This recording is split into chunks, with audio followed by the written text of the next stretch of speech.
ঘেরাও কর্মসূচি পালন করছে Dhaka city land owners association.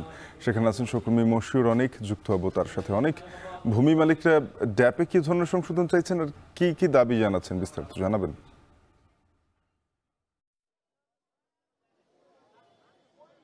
Shafin, তারা বলছেন দাবি মূলত একটাই, সেটা হচ্ছে পাশের বাড়ি 10 তলা, আমার কেন 5 তলা।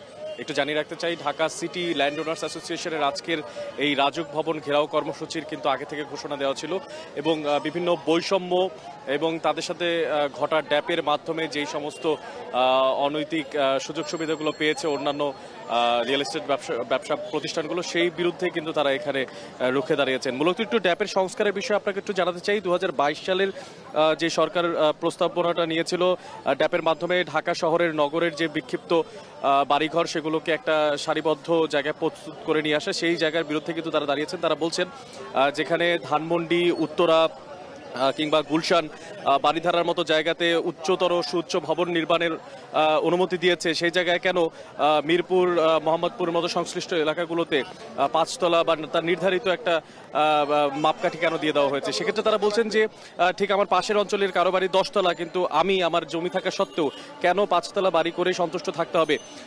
এই সমস্ত দাবিগুলো কিন্তু তারা জানাচ্ছেন এবং তার পাশাপাশি জনস্বার্থ বিরোধী ড্যাপের কথা যেমন বলছেন, তেমনি ঢাকা শহরের রাস্তা সর্বনিম্ন 20 ফুট হওয়া চাই, সেই সমস্ত দাবিগুলো তারা আনছেন। এছাড়াও পরিবেশের অজুহাতে তারা বলছেন যে কোনো বৈষম্য চলবে না, কারণ এই যে ড্যাপ করা হয়েছিল বা ড্যাপের যেই কর্মপরিকল্পনাগুলো রাখা হয়েছিল সেগুলো কিন্তু পরিবেশকে বিবেচনা করে, বিশেষ করে ঢাকা শহরের যে পরিবেশ, সেই পরিবেশটাকে বিবেচনা করে করা হয়েছিল। এছাড়াও এর আগে ঠিক ড্যাপ গ্রহণ করার আগেই কিন্তু ইমারত নির্মাণ বিধিমালা 2008 কিন্তু কার্যকর ছিল, সেইটাই তারা পুনর্বহালের কথা বলছেন। এবং সেক্ষেত্রে যেটা হবে যে যার যে জায়গা, সেই জায়গার ভূমি পরিমাপ করে যতটুকু ভবন সে করতে চায় তার ইচ্ছে মতো কিন্তু তারা সেই ভূমি কিন্তু সেই ভবন কিন্তু তারা নির্মাণ করতে পারবেন।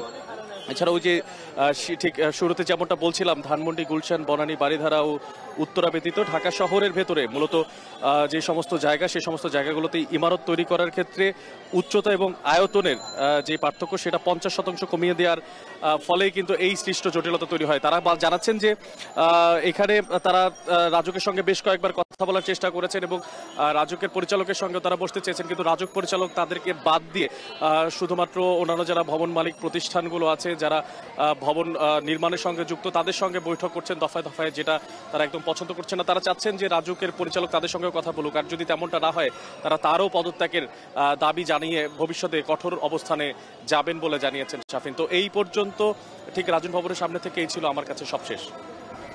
বিভিন্ন দাবিতে রাজুক ভবন ঘেরাও করেছে Dhaka city land owners association. সেখান থেকে সবশেষ জানাচ্ছিলেন মশিউর অনেক। এখন বাণিজ্য আরেকটা